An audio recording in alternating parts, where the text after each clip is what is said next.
మీనా వంట చేస్తూ ఉంటే చూస్తుంది ప్రభావతి. అదేంటి వంట రూమ్‌లోకొచ్చేసింది అన్నట్టు కోపంగా వెళ్ళి, "ఏయ్! ఏంటి నువ్వు ఇక్కడికెందుకొచ్చావు? నీ స్థాయి తెలుసుకొని ఉండమని చెప్పానా? నువ్వేంటి చక్కగా వంట రూమ్‌లోకొచ్చేసి ఇదేదో మీ గుడిసిల్లు, మీ ప్యాలెస్ లాగా అనుకోని వచ్చి తెగ వంటలు చేస్తున్నావు" అన్నట్టు మాట్లాడుతూ ఉంటుంది. "అందరికీ కలిపే చేస్తున్నా అత్తయ్య. మీకేం కావాలో చెప్పండి వండుతాను" అన్నట్టు అంటూ ఉంటే, "ఓహో!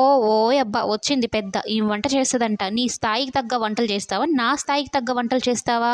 అయినా మీ ఇంట్లో ఎప్పుడు ఆ పచ్చడే ఉంటుంది కదా! ఏ పండగకో ఏమో పప్పనేది మీరు చూసి ఉండరు.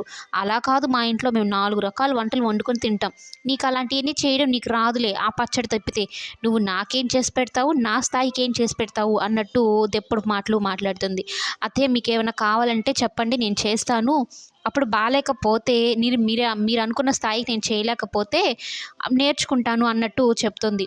కానీ ప్రతిసారి మా ఇంటిని తక్కువ చేసి, నా కుటుంబాన్ని అవమానిస్తే అయితే మాట్లాడకండి అని మీనా గట్టిగా చెప్తుంది. ఓవైపు మౌనిక తనని జాబ్ చేయవద్దు అన్నారని బాధపడుతూ ఉంటుంది.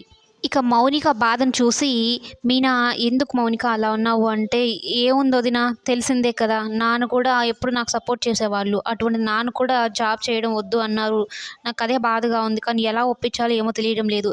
నాన్న మీ మాట వింటారు కదా వదిన! మీరేం చెప్పొచ్చు కదా" అంటే ఇక మీనా ఉండి, "నేనొచ్చి ఒకరోజు కూడా కాలేదు మౌనిక. నేను ఇప్పుడు ఇంట్లో విషయాల్లో తలదూర్చాను అనుకుంటారేమో. ఈ విషయంలో నేను ఏ రకంగా సహాయం చేయలేను. ఏమనుకోవద్దు" అన్నట్టు చెప్తుంది మీనా మౌనికతో. "అయ్యో వదిన అలా ఎందుకంటారు? నేను మిమ్మల్ని ఏమి అనుకోనులేండి. నా దరిద్రానికి మీరేం బాధ్యులవుతారు? అమ్మే కావాలని ఇలా చేస్తుంది. నేనెంతో ఇష్టపడి చదువుకున్నాను వదిన. జాబ్ చేయాలి, నా కాళ్ళ మీద నిలబడాలని ఎంతో ఆశగా ఉండేది. కానీ అమ్మ కొన్ని రోజులే నన్ను జాబ్ చేయనిచ్చేటట్టు కూడా లేదు.